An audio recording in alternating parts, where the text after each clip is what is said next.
बिस्मिल्लाहिर्रहमानिर्रहीम।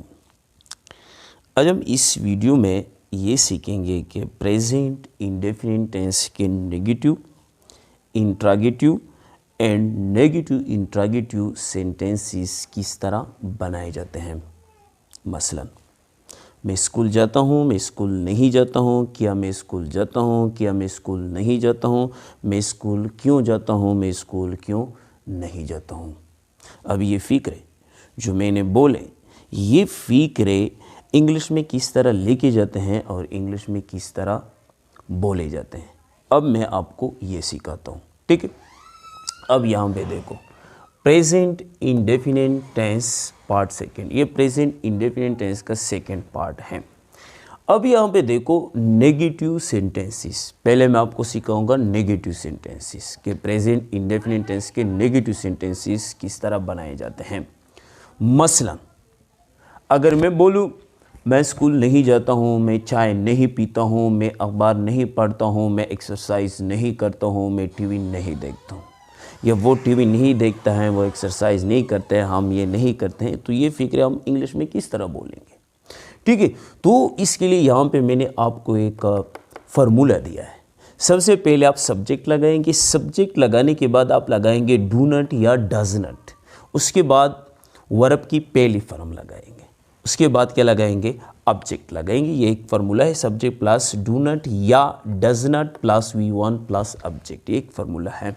अब यहाँ पे ये कन्फ्यूजन आती है, सर किस सब्जेक्ट के साथ हमने डू नॉट लगाना है और किस सब्जेक्ट के साथ ने हमने डज नॉट लगाना है। इसके लिए यहाँ पे आप देखो आई वी यू दे और प्लूरल नाउन, यहाँ पे मैंने प्लूरल नाउन नहीं लिखा, आप अगर लिखते हैं तो लिख के बॉयज, बट समझ आ रहा है। तो इसके साथ क्या लगाया जाता है, डू नॉट लगाया जाता है, डू नॉट, और उसके बाद वर्ब की पहली फॉर्म, उसके बाद आप ऑब्जेक्ट लिखें। और ये डू नॉट आप डोंट भी बोल सकते हैं और लिख सकते भी हैं, बात समझ आ रहा है। स्पोकन में अक्सर डू नॉट लोग जो हैं डोंट बोलते हैं, अच्छी बात है।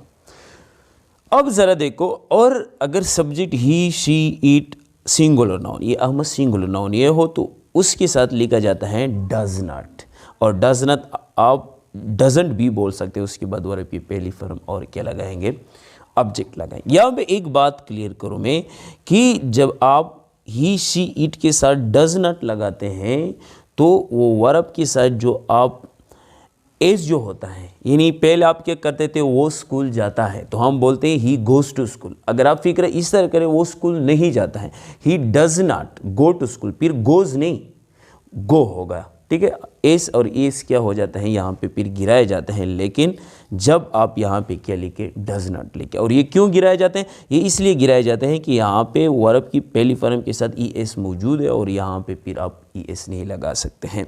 ठीक है, अच्छा अब देखो प्रैक्टिस करें। मैं स्कूल नहीं जाता हूँ, I don't go to school, हम स्कूल नहीं जाते हैं, we don't go to school, तुम स्कूल नहीं जाते हो, you don't go to school, वो स्कूल नहीं जाते हैं, they don't go to school, लड़के स्कूल नहीं जाते हैं, boys don't go to school, वो स्कूल नहीं जाते हैं, he doesn't go to school, वो स्कूल नहीं जाती है, she doesn't go to school, कुत्ता स्कूल नहीं जाता है, it doesn't go to school, Ahmed school नहीं जाता है, Ahmed doesn't go to school, doesn't या does not go to school, अब दोनों सही हैं। ये क्लियर हो गया। अब यहाँ पे देखो, यानी अब अभी जो भी फिक्र है इसी तरह बोले, मैं पानी नहीं पीता हूँ, आई डोंट ड्रिंक वाटर, वो पानी नहीं पीता है, ही डजंट ड्रिंक वाटर। अब बोले जितने भी सेंटेंसेस है इस तरतीब से अब क्या करें बोले। अब यहाँ पे देखो इंट्रागेटिव सेंटेंसेस किस तरह बनाए जाते हैं प्रेजेंट इंडेफिनिट टेंस के। इंट्रागेटिव के लिए यहाँ पे मैंने एक फार्मूला लिखी, सबसे पहले आप सबसे पहले आप डू लिखेंगे या डज लिखेंगे, उसके बाद सब्जेक्ट, उसके बाद वर्ब की पहली फॉर्म, उसके बाद ऑब्जेक्ट, फिर क्वेश्चन मार्क आपने लिखना है। अगर फिक्रा सवालिया हो, सवालिया जुमले वो जुमले होते हैं जिनमें आप किसी से सवाल पूछते हैं। मिसाल के तौर पर मैं आपसे पूछता हूँ, क्या तुम अखबार पढ़ते हो, ठीक है, क्या तुम चाय पीते हो, क्या तुम रोज़ाना सुबह एक्सरसाइज करते हो, क्या तुम जिम जाते हो, क्या तुम टीवी देखते हो, क्या तुम अपने गर्लफ्रेंड के साथ कॉल पे बात करते हो। ठीक है, तो मैं ये आपसे सवाल करूँ या किसी और के बारे में आपसे सवाल करूँ, क्या वो पार्क जाते हैं, क्या वो होमवर्क करते हैं, नहीं इस तरह जो, या आपके दोस्त होते हैं, आपका भाई होते हैं, जो भी है, इस तरह ये सवाल किस तरह पूछे जाते हैं। ठीक है, अब यहाँ पे देखो, तो सबसे पहले अपने डू या डज, सब्जेक्ट, फिर वर्ब की पहली फॉर्म, फिर ऑब्जेक्ट, फिर क्वेश्चन मार्क लगाना है। ठीक ठीक है। और सवालिया फ़िक्र इस तरह होते हैं, मिसाल के तौर पर क्या मैं स्कूल जाता हूँ, क्या मैं स्कूल जाता हूँ, तो किस तरह कहोगे, do I go to school. बस समझ आ रहा है। तो यहाँ पे एक बात मैं क्लियर करूँ, अक्सर बच्चे कंफ्यूज होते हैं। देखो यहाँ पे फार्मूला है डू या does plus subject plus V1 plus object. बच्चे कहते हैं सर किस सब्जेक्ट के साथ हमने डू लगाना है, किस सब्जेक्ट के साथ हमने डज लगाना है। ये बात क्लियर करने के लिए मैंने इस तरह स्ट्रक्चर बनाया है, ठीक है। आई वी यू दे और प्लूरल नाउन बॉयज, इसके साथ आपने क्या लगाना है, शुरू में डू लगाना है अगर फिक्रा सवालिया हो। और ही शी ईट सिंगुलर नाउन, यानी अहमद सिंगुलर नाउन, या कोई भी जानवर का नाम हो सकते, परिंदे का नाम हो सकते, लेकिन सिंगुलर एक हो, ठीक है।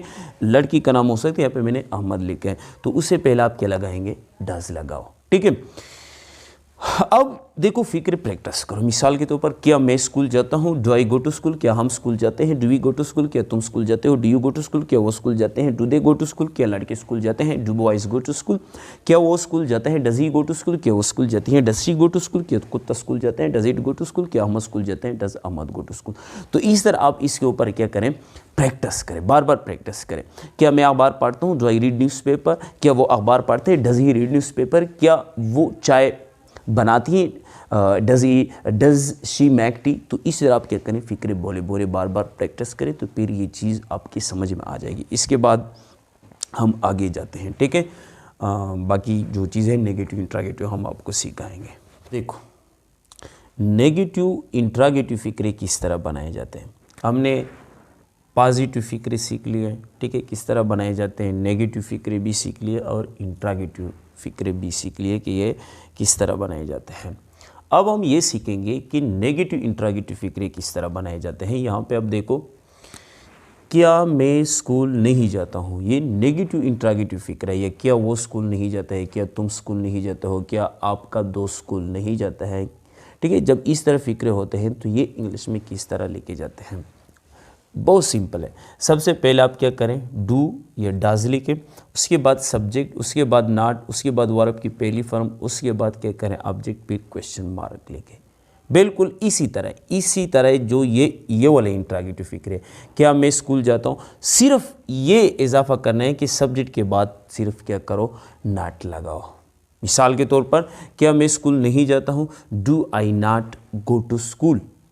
और ये फिक्र इस तरह भी लिखा जाता है, don't I go to school, do I not go to school या don't I go to school, क्या मैं स्कूल नहीं जाता हूँ, ठीक है।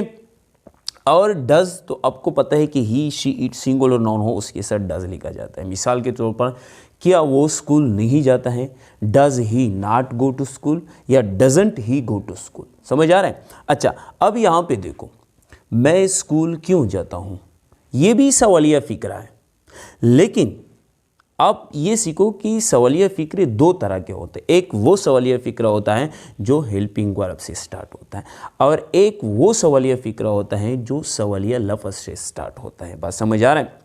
तो जब कोई इसी तरह फ़िक्रा हो जिसमें कोई सवालिया लफ्ज़ हो, मिसाल के तौर पर ये जो है इस फ़िक्रे में सवालिया लफ्ज़ कौन सा इस्तेमाल हुआ है, क्यों। तो सबसे पहले आपने इंग्लिश में क्या करना है, वो जो सवालिया वर्ड्स होते हैं यानी WH वर्ड्स को, जो सवालिया अल्फाज है उनको WH वर्ड्स कहा जाता है। WH वर्ड इसलिए कहा जाता है कि वो सवालिया अल्फाज जिनमें WH हो। मिसाल के तौर पर वैन है, वेयर है, विद होम है, how many, how much, whose है, हु है, होम है, ये जितने भी है। तो सबसे पहले यहाँ पे जो भी सवालिया लफ्ज़ इस्तेमाल होते हैं पहले उनका ट्रांसलेशन करो, यहाँ पे वो लिखो, उसके बाद डू या डज लिखो, ठीक है, और फिर उसके बाद सब्जेक्ट। लेकिन डू या डज ये सब्जेक्ट के मुताबिक लिखना है। अगर he she it singular noun हो तो डज लिखना है, अगर I we you they plural noun हो तो डू लिखना है। उसके बाद वर्ब की पहली फॉर्म फिर ऑब्जेक्ट लिखो। मिसाल के तौर पर मैं स्कूल क्यों जाता हूँ, वाई, क्यों को इंग्लिश में क्या कहते हैं, why do I go to school. अगर मैं इस तरह करूँ मैं स्कूल कब जाता हूँ तो सिर्फ ये वाला चेंज होगा, when do I go to school. या मैं इस तरह करूँ वो कब स्कूल जाता है, when does he go to school. या वो स्कूल क्यों जाता है, why does he go to school. या तुम स्कूल क्यों जाते हो, why do you go to school. तो ये इस तरह चेंज होता है, ठीक है। अब यहाँ पे देखो, मैं स्कूल क्यों नहीं जाता हूँ, ये भी क्या है, इंट्रागेटिव फ़िक्रा है, लेकिन सवालिया लफ्ज़ वाला है और सवालिया लफ्ज़ वाला नेगेटिव इंट्रागेटिव फ़िक्रा है। बात समझ आ रहा है? मैं स्कूल क्यों नहीं जाता हूँ। तो ये बिल्कुल इसी तरह है, सिर्फ आपने इस तरह करना है कि WH वर्ड्स जब आप लिखेंगे उसके बाद डू या डज लिखेंगे, फिर सब्जेक्ट लिखेंगे, सब्जेक्ट के बाद सिर्फ यहाँ पे क्या होगा, नॉट का इजाफा होगा। ठीक है, नॉट लिखेंगे, उसके बाद वर्ब की पहले फॉर्म मुझे क्वेश्चन मार्क। मिसाल के तौर पर why do I not go to school, मैं स्कूल क्यों नहीं जाता हूँ। बात समझ आ रहा है? तो ये फिक्र इस तरह भी लिखा जाता है एंड बोला जाता है, why don't I go to school, why don't I go to school. समझ आ रहा है? तो फिर अगर आप ये नॉट यहाँ पे लगाते हैं ना, तो फिर डू नॉट नहीं, डोंट बोलेंगे। Why don't I go to school, इस तरह फिर गलत होगा। Why do not I go to school, फिर इस तरह गलत होगा। अगर ये नॉट आप यहाँ पे लगाते हैं तो फिर इस तरह पढ़ेंगे, why don't I go to school, मैं स्कूल क्यों नहीं जाता हूँ। या इस तरह फिक्र होगा, वो स्कूल क्यों नहीं जाता है। Why doesn't he go to school, या why does he not go to school. तो ये क्या है, इसी तरह होता है। अब मैं आपको सिर्फ एक बात समझाता हूँ, वो ये है कि यहाँ पे फ़िक्रे में जो भी सवालिया लफ्ज़ इस्तेमाल होते हैं, तो सबसे पहले क्या करें, इंग्लिश में वही सवालिया लफ्ज़ लिखे और फिर आप हेल्पिंग वर्ब लिखे। जो भी सवालिया लफ्ज़ है, मिसाल के तौर पर मैं कहता हूँ, तुम क्रिकेट किसके साथ खेलते हो। किस के साथ को इंग्लिश में कहते हैं विद होम। अब मैं कहूँगा with home do you play cricket, आप क्रिकेट किसके साथ खेलते हो। समझ आ रहा? अगर मैं कहूँ आप क्रिकेट कब खेलते हो, when do you play cricket, आप क्रिकेट कैसे खेलते हो, how do you play cricket. समझ आ रहा है? आप क्रिकेट किस टाइम खेलते हो, at what time do you play cricket. इस तरह होते हैं। आप क्रिकेट कहाँ खेलते हो, where do you play cricket. तो जो भी सवालिया लफ्ज़ इस्तेमाल होते हैं, सबसे पहले वो लिखने, उसके बाद हेल्पिंग वर्ब।